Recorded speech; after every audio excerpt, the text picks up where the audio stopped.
Welcome to episode 8 of Paranormal United States. This week we're heading to Delaware. Delaware is 96 miles long, ranges from 9 miles to 35 miles across, totaling just over 1900 square miles, making it the second smallest state in the United States. So, in Delaware, just off the Nanticoke River, you'll come across a small community called Woodland. Woodland is well known for its ferry, but also for its countless tales of the dark hauntings. Between a decapitation, a murder, and a historic smallpox outbreak, it's safe to say that this community has seen its fair share of tragedy over the years. So, the first one is just over this bridge. This is called the Maggies Bridge. This is where the young people go to scare themselves. Basically, it was the gruesome death of a lady called Maggie Bloxham in the late 1800s that has caused this particular bridge to become quite famous locally. Maggie Bloxham was not only killed, she was killed in such a terrible way. So one day, Maggie Bloxham was crossing a bridge when her horse got spooked by a sudden clap of thunder. Horse went over the side of the bridge, as did the carriage she was riding in, and it's said that Maggie was decapitated in the accident. Lovely. The place is kind of remembered as that tragic event where that awful thing happened, and after a while, stories of hauntings started to come around. Rumour has it that on nights where there's a full moon, you can go out, call to Maggie, and she will make her presence known.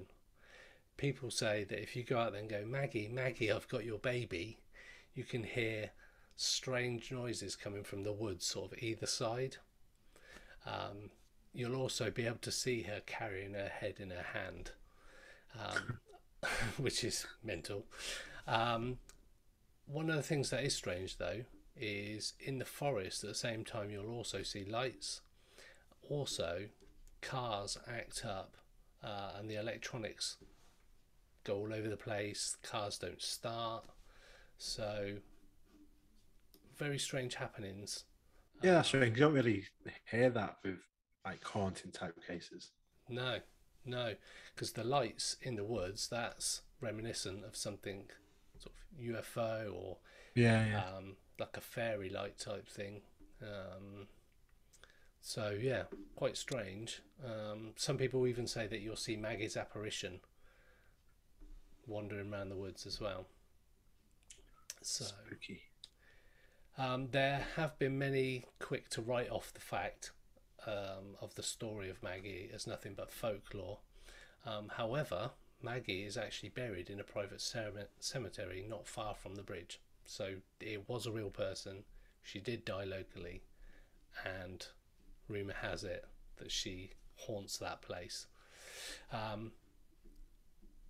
If you head closer to the river by the Woodland Ferry, you will also spot a different apparition, one belonging to a member of one of the most hated families in Delaware's history.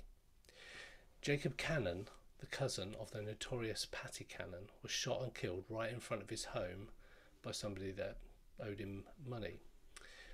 The Delaware courts indicted this man but never pursued him.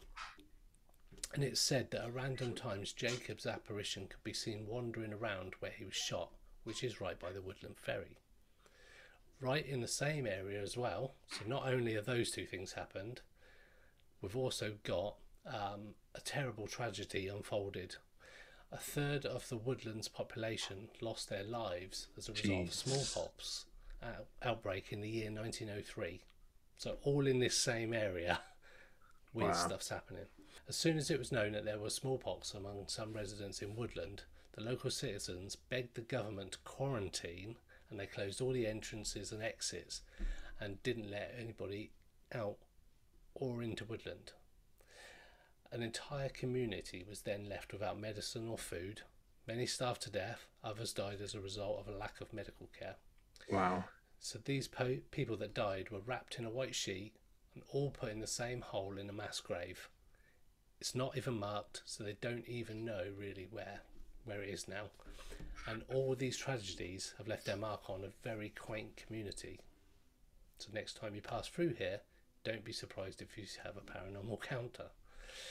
So that's three things in that local area: the decapitation, a murder, and smallpox. That's Which mad. How big is the town? What's the population? so because the town of Woodland or the area of Woodland hasn't been included in the census, there's no actual population information. Oh, right, okay. That's a So, lot of people, though. Like a third of the whole mm, and you community think just in died. yeah, and in 1903, that obviously the population was a lot less than it is now as well. So I imagine it was a fairly small community.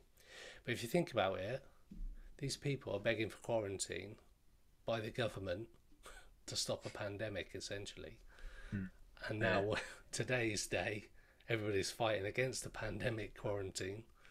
Um, yeah. I think they actually did get quarantined properly. yeah, they did, Wow, and it didn't end too well for a lot of them. So the that's mad. next part of Delaware that I wanted to cover, because it is very rich in kind of strange happenings, and there's lots of experiences and accounts of things that have happened. The next one is this particular place. So this is the Cannonball House.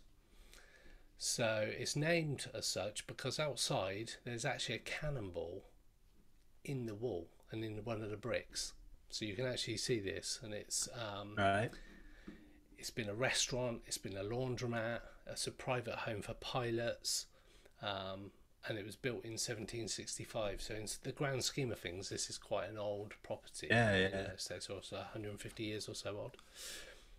So it's now currently owned by the Lewis Historical Society, and it's called the Cannonball House, as I just mentioned, as it's named for the cannonball that struck the foundation in 1813 when the British bombarded the place.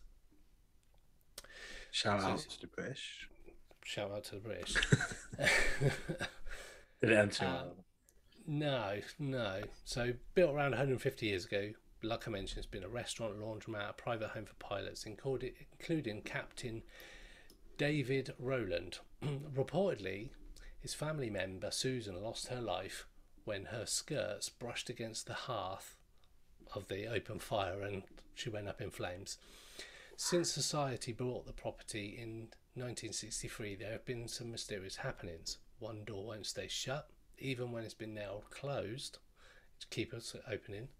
In another instance, a worker left his tools on the bench at the day's end. The next morning, they were on the floor as if somebody had carefully placed them there. A key once went missing from the lock of a displayed 16th century Spanish chest. And since workers had accidentally shut the lid, everyone assumed the key had fallen inside the chest, which had locked. But while cleaning the property, a maintenance man stumbled upon a coiled rope nobody had noticed before, and the key was underneath.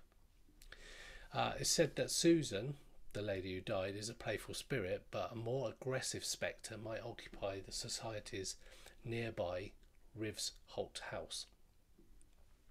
While investigating the structure's basement, the late Rick Coherd, founder of Delaware Historic Haunts, felt someone or something touch his arm.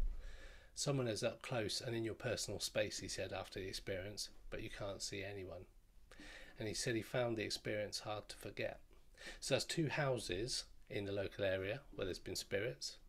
We've got the decapitation, we've got the murder, we've got the smallpox outbreak, all in this very small area of Delaware. And as Wow. I say, whilst researching Delaware, there's been lots and lots of strange things that seem to have appeared. It's near New Jersey, so it's on the east coast of America, and it's quite colonial, hence the Britishness of some of the buildings.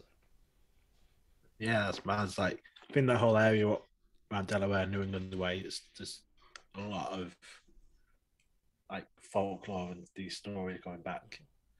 Yeah, maybe because like I say, going back to colonial times and there's a lot of history, a Yeah, lot of history there. and also doing these Paranormal United States episodes, it seems that there's an absolute ton of weird happenings and over the course of the next 42 episodes, we're going to see a lot more. So, yeah. Thanks for joining us. Episode 8, Paranormal United States. Join us next time.